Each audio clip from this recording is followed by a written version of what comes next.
Assalamualaikum warahmatullahi wabarakatuh. Perkenalkan, nama saya Sonia. Saya dari program studi ilmu pemerintahan, Fakultas Ilmu Sosial dan Ilmu Politik, Universitas Tanjung Pura Pontianak. Baiklah, video ini saya buat guna untuk memenuhi tugas ujian akhir semester mata kuliah Metodologi Ilmu Pemerintahan.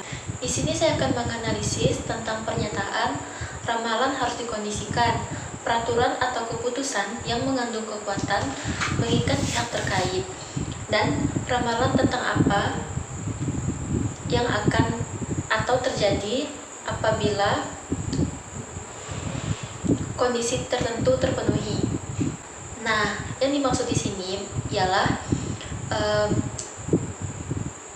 bagaimana prediksi yang harus dikondisikan apabila peraturan ataupun keputusan yang sudah ditetapkan bersifat mengikat pihak terkait, dan bagaimana prediksi ini apabila kondisi itu terjadi maupun terpenuhi.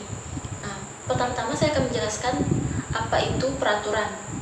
Peraturan adalah yang berisi patokan dan ketentuan untuk dijadikan pedoman yang merupakan hasil dari keputusan yang telah disepakati dalam suatu organisasi, yang bersifat mengikat, membatasi, dan mengatur, serta harus ditaati dan harus dilakukan untuk menghindari sanksi dengan tujuan menciptakan ketertiban, kenyamanan, dan keteraturan.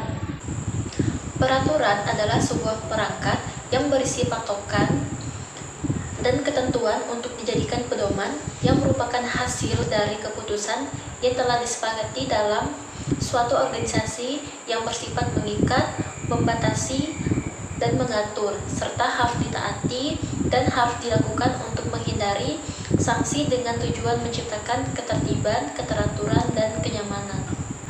Aturan adalah hasil dari keputusan bersama yang harus kita taati serta harus kita laksanakan, yang dimana sifatnya itu adalah mengikat.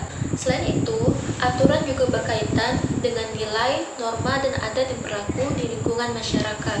Kemudian, biasanya aturan itu mengikat secara lokal, artinya hanya manusia tertentu, hanya manusia yang berada di lingkungan tersebut yang memiliki kewajiban untuk menaati peraturan tersebut.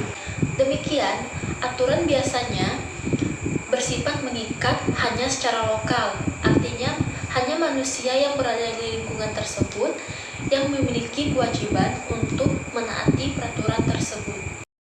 Nah, aturan itu terbagi menjadi dua, yaitu aturan tertulis dan aturan tidak tertulis. Nah, aturan itu terdapat dua jenis ya, yaitu ada aturan tertulis dan aturan tidak tertulis.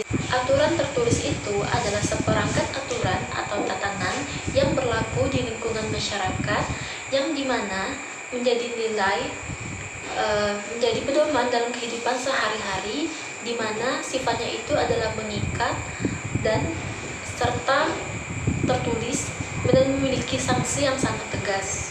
Aturan tertulis adalah seperangkat aturan atau tatanan yang berlaku di kalangan masyarakat yang menjadi pedoman bagi kehidupan sehari-hari, dan sifatnya itu adalah mengikat, tertulis, dan memiliki sanksi yang sangat tegas.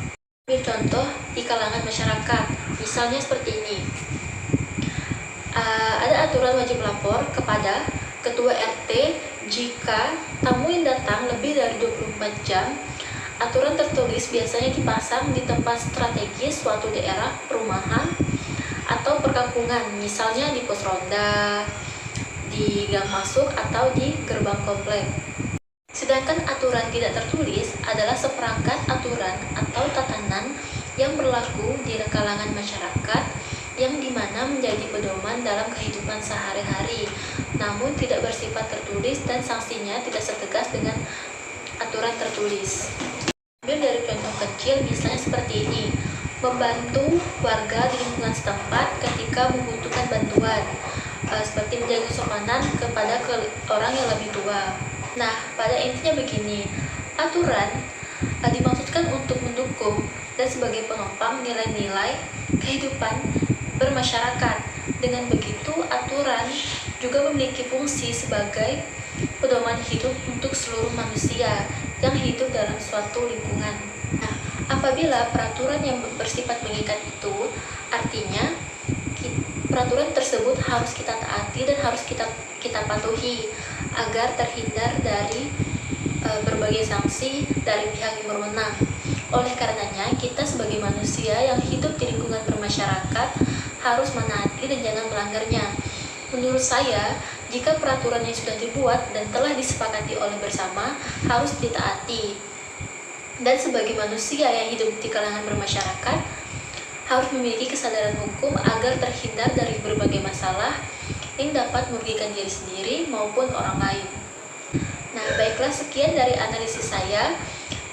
Kurang dan lebihnya saya mohon maaf. Atas perhatiannya saya ucapkan terima kasih. Wassalamualaikum warahmatullahi wabarakatuh.